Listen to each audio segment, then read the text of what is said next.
Come here. Oh, oh.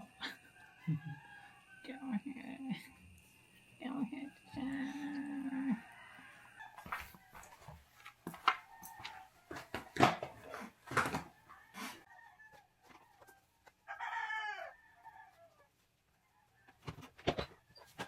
Lamig ka? Dan ko. Oo.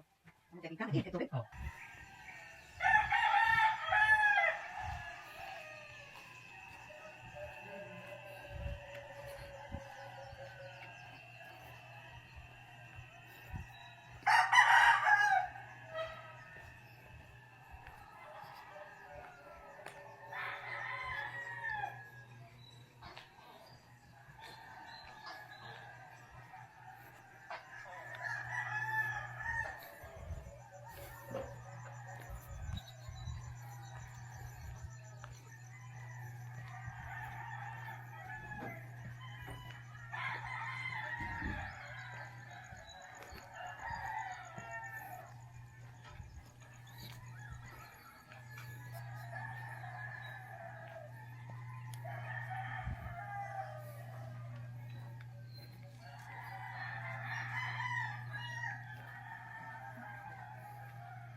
Ang buntag.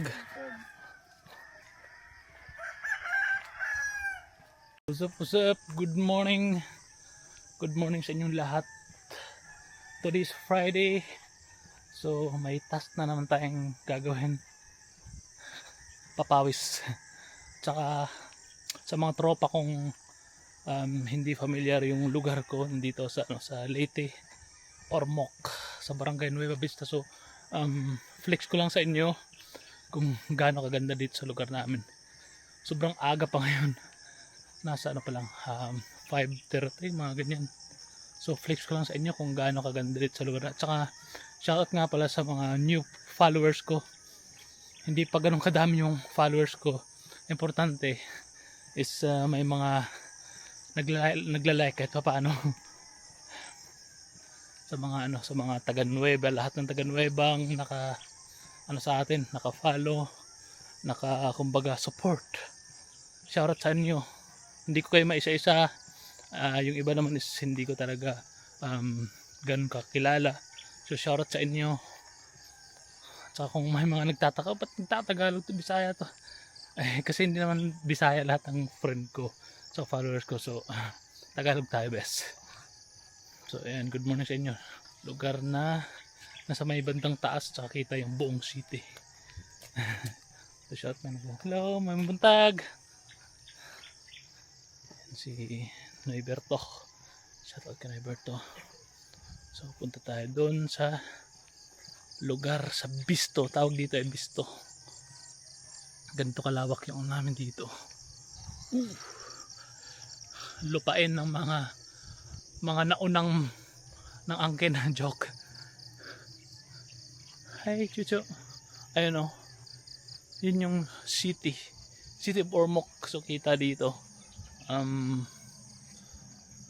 pakita ko sa inyo kung saan yung lugar na pupunta natin. Over there, dun banda, dun tayo pupunta. So sakto, hindi pa mainit, tsaka medyo malamig ng konti yung hangin. So sakto to, jogging tayo tsaka walking. So mamaya ulit pagdating dun. Ang ganda ng pagkakapwesto dito. Bahay na to nasa may kanto banda. So may parang hey, what's up? We're friend.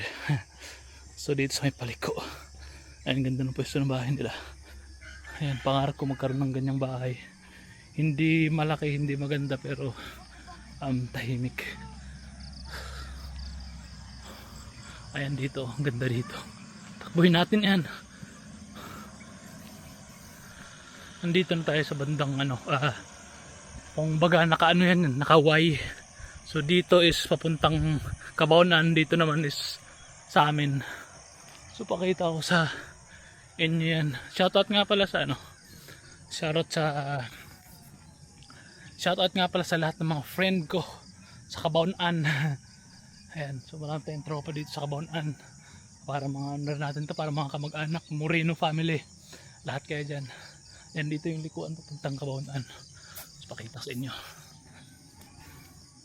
So ayan, zoom natin. Ayan, Cabaonan. Dito sa Nueva Vista sa amin.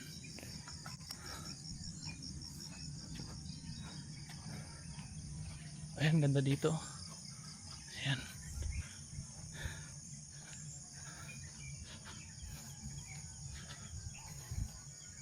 Malapit na ang piyesta sa ano, Tungunan. Namimiss ko ng ano, kumain ng libre sa piyesta namin. Nakakamiss mamista dito. Ganda dito. Tingnan mo yung ano, yung mga puno.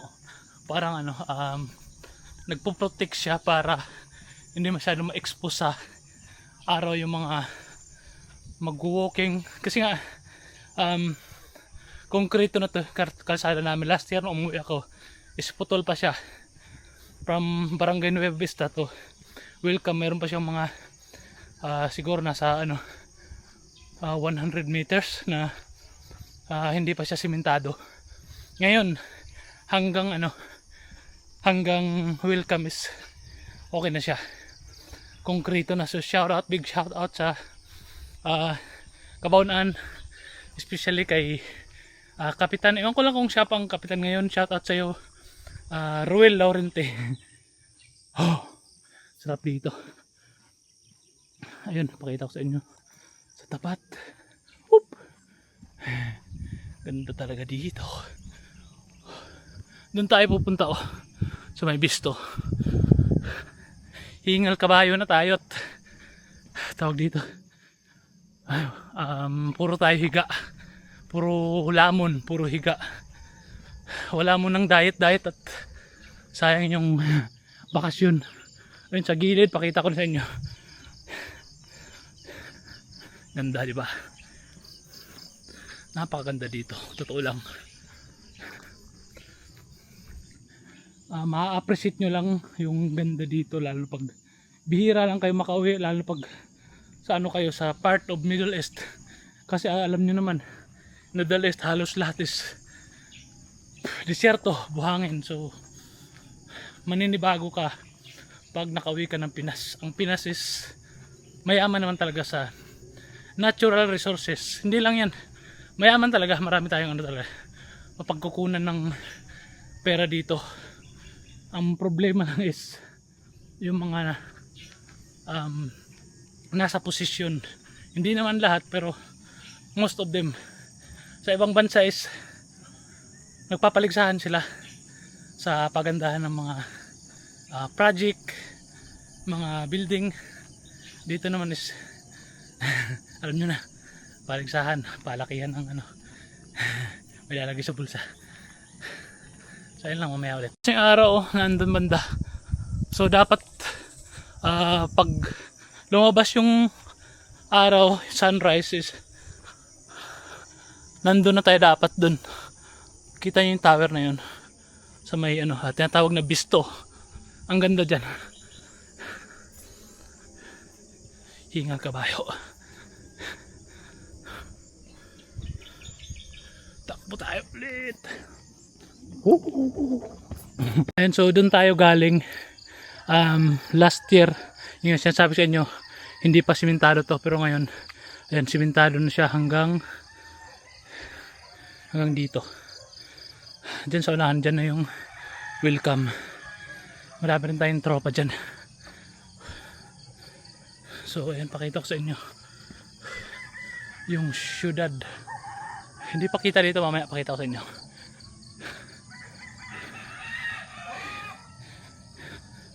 Cute na mga bahay dito.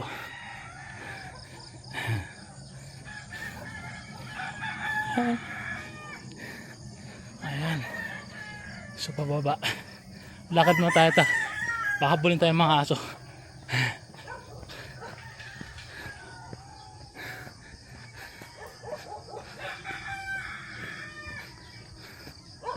Dito na tayo sa welcome. Welcome to welcome.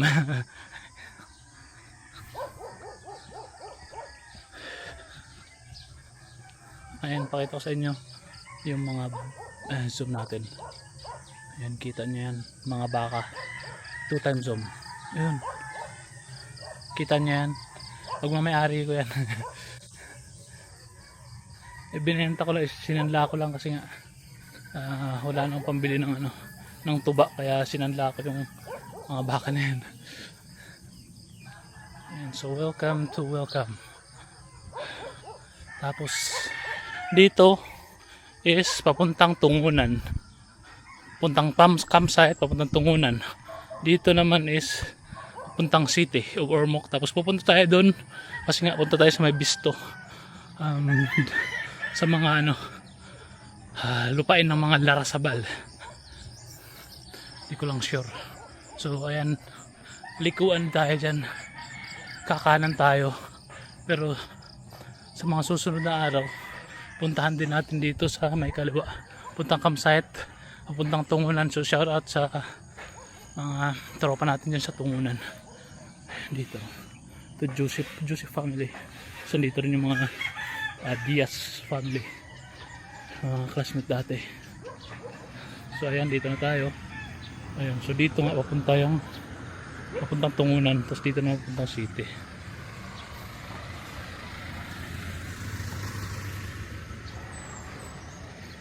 So ayan, dito tayo sa welcome. Ayan, dito pa rin tayo sa welcome. Papalabas na yung araw. Maga ulit yung Ibag. Palagi namang maga. Mr. Ibag. So ayan, ilang after a few steps, marireach na natin yung Bisto. So ayan, pakita sa inyo sa front. Ayan.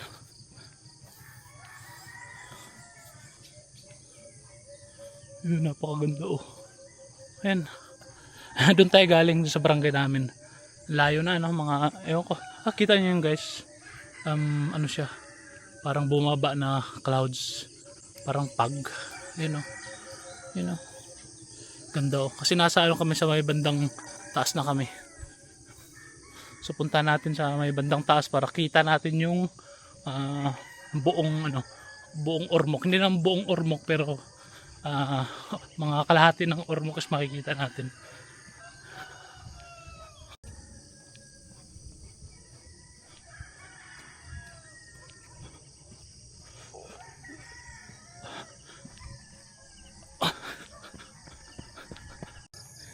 Nakikita nyo ba yung nakikita ko guys?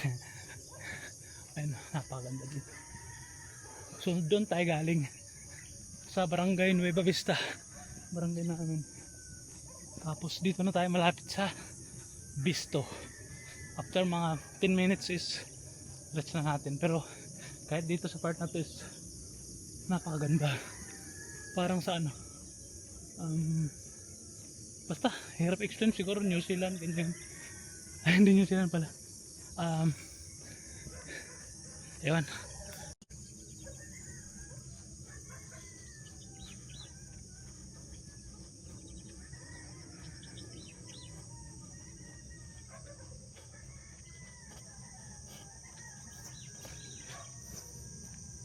Ayan, so yan yung tinuturo natin tower kanina. Ayan yung tower na yan. Tapos ngayon nandito na tayo.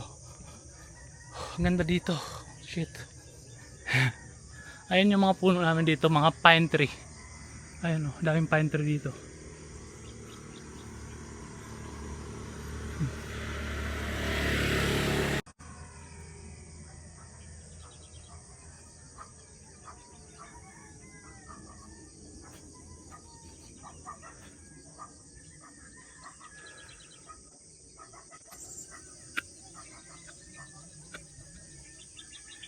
Tingnan mo tingnan nyo yung clouds. Ayan siya. Yun. Ay, hindi pala clouds yun. Parang pag.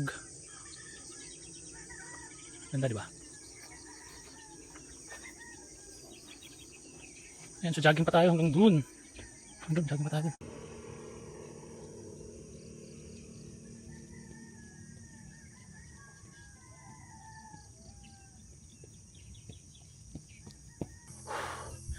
Sarap!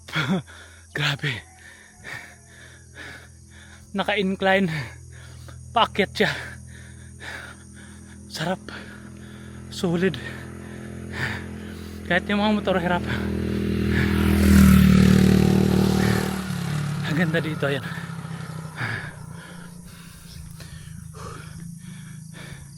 Ayun, mga pine tree. Oh. Mga pine tree lahat yan.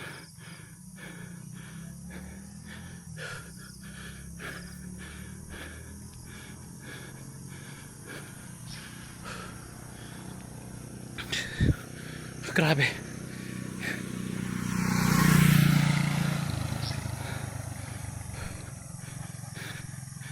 Ayun sa unahan. Doon sa unahan is naandun na yung Bisto. So ayun, dito na tayo sa Bisto.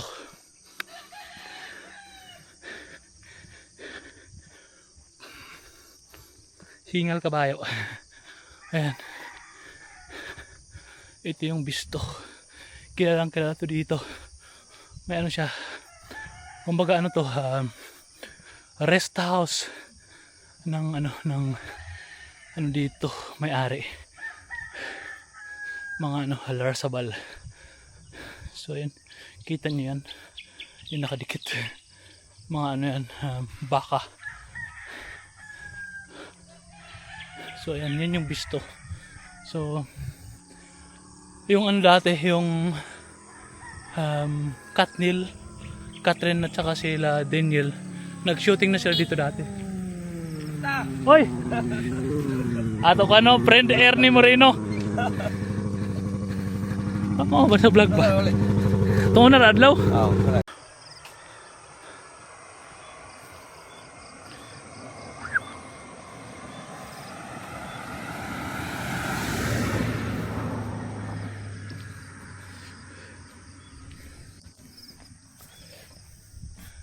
Tingnan nyo naman kung gaano kaganda dito. Oh, yes.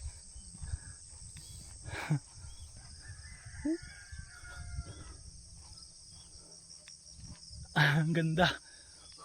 Grabe. Tapos dito sa sa left side, ayun siya.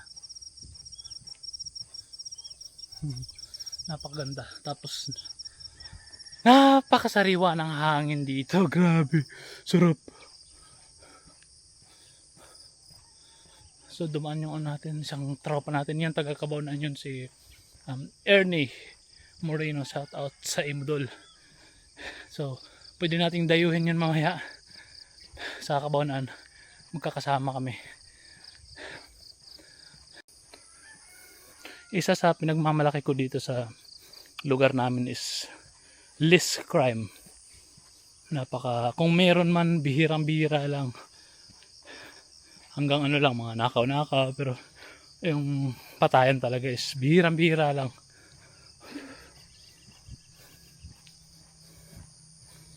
Ayan, so diretso na natin. Pakita ko sa inyo, may isang parte doon na medyo madilim, pero sobrang dami ng puno.